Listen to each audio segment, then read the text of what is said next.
안녕하세요, 블랙선입니다. 연준의 금리 인상을 앞두고 미국 증시는 여전히 좋지가 못한데요. 어제장 다우지수는 0.33% 하락했고 S&P 500 지수도 1.21% 하락, 그리고 기술주 중심의 나스닥 지수는 2.14%나 큰 폭으로 떨어지면서 가장 큰 낙폭을 보여주었습니다.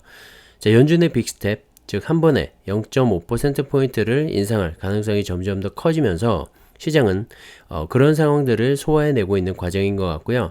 다음 주부터 빅테크 기업들의 실적 발표가 이어지게 되는데, 이런 불안한 시장 심리를 이겨내면서 지수 상승까지 만들어낼 수 있을지는 지켜봐야 할 것 같습니다. 오늘 미국은 휴장일인데요. 휴장일과 함께 토요일 연휴에 들어가기 때문에 불확실성이 커지는 시점이라 어제장이 좀 더 빠진 게 아닌가 생각이 들고요. 하루하루 급등락에 너무 연연하지 마시고 긴 호흡으로 시장을 바라보시기를 추천드립니다. 어제 일단 뉴욕 연방준비은행 총재의 발언이 시장을 위축시켰는데요.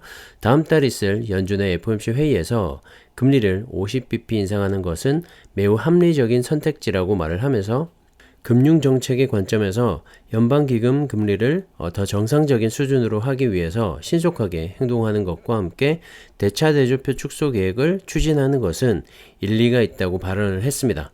상당히 공격적이죠. 하지만 한편으로 생각해보면 기존의 파월이나 연준 부의장 그리고 다른 연은 총재들의 그런 발언과 비슷한 수준의 매파적인 발언인데요. 다시 말해서 다음 달 FOMC 회의 때 0.5bp 인상과 이 대차대조표 축소가 시작되기 전에 미리 시장에 계속 얘기를 해주면서 충격을 완화시키고 있는 게 아닌가 하는 그런 생각이 듭니다. 이런 배경 없이 갑자기 0.5% 인상과 함께 대차대조표 축소가 단행이 된다면 시장의 충격은 더 크겠죠. 그리고 5월 FOMC 회의 때 어떻게 될까라는 의문과 불확실성까지 제거해주는 그런 역할을 할 수 있기 때문에 이런 인사들의 발언이 꼭 나쁘다고는 할 수가 없을 것 같은데요. 그렇게 서서히 시장도 적응을 하면서 조정을 거치는 거죠. 이렇게 되면 오히려 다음 달 연준의 금리 인상 후엔 시장이 오히려 상승할 수 있는 계기가 될 수가 있겠죠. 이미 시장에서는 조정을 거치면서 왔기 때문에 확정 소식과 함께 반등을 할 수 있다는 말입니다. 하지만 어디까지나 가능성이니까요. 참고 정도만 하시면 좋을 것 같습니다. 이제 미국의 3월 소매 판매가 발표가 됐는데요. 전월보다 0.5% 증가를 하면서 시장의 예상치인 0.6%와 전월 기록한 0.8% 증가에도 미치지 못했습니다. 소매 판매가 증가가 되긴 했지만 지난달 증가세보다는 다소 꺾인 거죠. 그렇게 시장의 예상치보다 적게 나오면서 시장의 반응 또한 그렇게 좋지는 못했던 것 같습니다. 아무래도 전쟁의 여파로 인해서 국제 유가가 상승을 하고 식품과 자동차 등의 판매도 줄어드는 영향이 있지 않나 생각을 합니다. 물가가 지속적으로 상승을 하고 있다는 것도 소비자들의 지갑을 활짝 열기는 못했을 겁니다. 며칠 전 발표된 소비자 물가 지수가 40년 만에 최고치를 달성한 것도 이 소매 판매 증가세가 둔화되고 있는 이유일 거고요. 이어서 어제 생산자 물가 지수인 PPI 지수도 발표가 됐는데 전년 대비 11.2%나 올라서 역대 최고치를 경신했다고 합니다.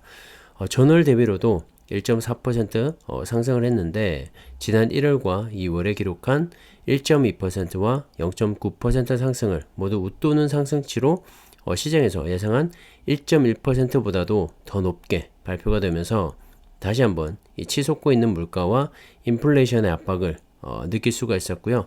이런 점들이 다음 달 연준의 빅스텝과 대차대조표 축소의 당위성에 대해서 설명을 해주고 있는 것 같습니다. 일단 미국 지수나 주가의 상승세가 이어지려면 치솟고 있는 물가가 잡혀야 할 것 같고요. 우선은 상승세를 멈추고 하락세로 전환되는 그런 정점을 확실히 지났다라는 인식이 이 시장을 지배할 때가 주가 상승의 시작이 되지 않을까 생각을 합니다. 아이러니하게도 그런 인플레이션을 잡기 위해선 금리 인상이 필요하고요. 또 금리 인상은 주가에 악영향을 미칠 수가 있기 때문에 서로 물고 물리는 관계인 거죠. 하지만 금리 인상은 단기적인 악재가 될 수는 있어도 장기적으로는 주가 상승에 큰 영향을 주지는 않습니다. 과거 사례를 봐도 그렇고 말이죠. 그렇기 때문에 최근처럼 이런 변동성이 커지는 시점만 잘 극복하게 된다면, 그리고 기업들의 실적만 좋게 나와준다면 이 주가 상승의 힘은 남아있다고 생각을 하고요. 단타를 생각하지 말고 긴 호흡으로 주식에 투자를 하셨으면 합니다. 자, 그리고 제 영상은 그런 투자자분들과 함께 소통하면서 동행하기 위해서 만드는 그런 영상이니까요.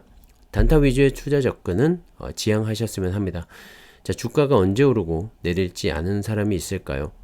자, 그렇기 때문에 주식이란 게 어렵고 돈을 잃게 되면 짜증도 나고 불안하고 초조해지기도 하는 거죠. 자, 그래서 제가 항상 말씀드리는 건 빚을 내지 않은 여윳돈으로 투자를 해야 한다는 것과 10년, 20년 꾸준히 투자해도 괜찮을 그런 안정적인 우상향의 주식에 투자를 해라고 말씀을 드리는 겁니다. 자, 제가 생각하는 주식은 변동성에 상관없이 그저 꾸준히 분할 매수로 모아가는 거라고 생각을 하는데요. 자, 물론 목돈이 있으신 분들은 한 번에 큰 돈으로 투자를 할 수도 있겠죠. 그래서 중요한 건 자, 수많은 변동성에 휘청거리는 단타보다는 중장기로 꾸준히 모아가도 손색이 없는 그런 종목 선정이 가장 중요하다고 생각을 합니다. 그래서 개별 종목보다는 ETF 투자를 추천드리는 거고요. 우리가 투자하고 있는 미국 지수 추종 ETF들 S&P 500이나 나스닥 100 그리고 필라델피아 반도체 지수가 있죠. 그런 지수를 추종하는 ETF들은 역사적으로 꾸준히 우상향을 해왔습니다. 하지만 한 번에 선을 긋듯이 쭉 이렇게 우상향을 해온 건 절대 아닌데요. 그 속에는 수많은 변동성과 불확실성들이 존재를 했었습니다. 하지만 그 모든 걸 극복하고 꾸준히 우상향을 해온 것이죠. 자, 아무리 좋은 개별 종목이라도 망할 수가 있습니다. 하나의 기업에 투자하게 되면 단기간의 수익성은 높을지 몰라도 장기적인 안정성에서는 떨어지기 마련이죠. 자, 그 회사가 앞으로 어떻게 될지 아무도 알 수가 없기 때문인데요. 자, 그에 반해서 ETF 투자는 어떨까요? 자, S&P 500 지수를 추종하는 ETF. 자, 미국에는 SPY가 대표적이고 국내에도 타이거 미국 S&P 500 외에도 몇 가지가 있죠.